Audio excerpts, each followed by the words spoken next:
जिला स्तरीय स्वतंत्रता दिवस समारोह पर नारनौल के ITI मैदान में बतौर मुख्य अतिथि गुड़गांव मंडल के आयुक्त राजीव रंजन ने झंडा फहराकर परेड की सलामी ली। इस मौके पर उन्होंने अपने संबोधन में कहा कि हम लोग ऐसे लोगों को याद करने से चूक जाते हैं जिनका अहम रोल देश की आज़ादी के लिए रहा।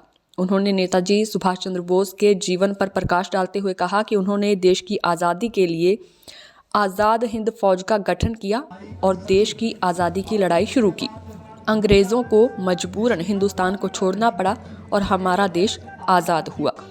इस मौके पर विभिन्न स्कूलों के छात्र छात्राओं ने देशभक्ति, भ्रूण हत्या, पानी बचाओ जैसे विषयों पर अनेक सांस्कृतिक कार्यक्रम भी प्रस्तुत किए। वहीं सरकार के विभिन्न विभागों द्वारा सरकारी योजनाओं को लेकर झांकियां भी प्रदर्शित की गई।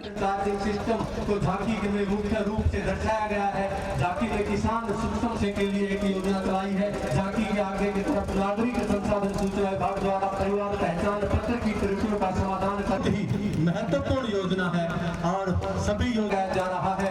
और दूसरे हिस्से में प्रधानमंत्री केयर फंड से बनाई गई जिले की ECG व आपातकालीन सुविधाओं वाली मोबाइल मेडिकल यूनिट, जो कि एक चलता फिरता अस्पताल दूर दराज के क्षेत्रों में रह रहे सभी 96% लोगों को पहली डोज और 75% लोगों को दूसरी डोज लग चुकी है। मेरा प्राकृतिक संसाधनों का अत्यधिक दोहन नहीं था, जिसके कारण पर्यावरण में संतुलन था। लेकिन आज झांकी में इसी विषय को दिखाया गया है, क्योंकि कल तक बहुत देर हो सकती है।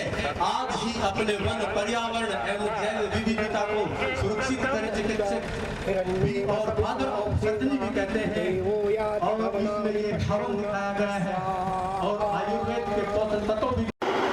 आज 26 जनवरी है और ये 2022 में हम खड़े हैं। आज से 125 साल पहले भारत के एक बहुत बड़े सपूत का जन्म हुआ था, वो है नेताजी सुभाष चंद्र बोस। नेताजी सुभाष चंद्र बोस ने इंडियन नेशनल आर्मी बनाई थी और उसके जरिए INA के जरिए जिन्होंने कोशिश की थी कि भारत को अंग्रेजों और दूसरे विदेशी शक्तियों के चंगुल से मुक्त कराया जाए, उन्हीं के ऊपर कुछ बातें आज करते हैं।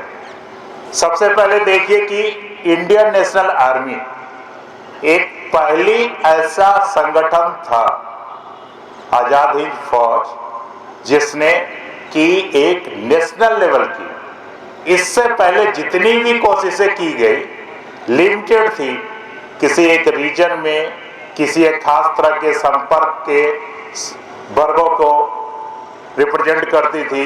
कोई कुछ राजाओं से रिलेटेड थी, कोई कुछ जमींदारों से रिलेटेड थी। परंतु पहली बार अगर कोई फौज बनी जो कि पूरे नेशन के स्तर पर थी, तो वो फौज थी आज़ाद हिंद फौज। और अगर सबसे पहले भारत की कोई संपूर्ण भारत की कोई हुकूमत बनी तो आज़ाद जन हिंद हुकूमत ही थी, जो कि नेताजी सुभाष चंद्र बोस जी के बदौलत ही हुई थी। नारनौल से पवन शर्मा, जी मीडिया न्यूज़।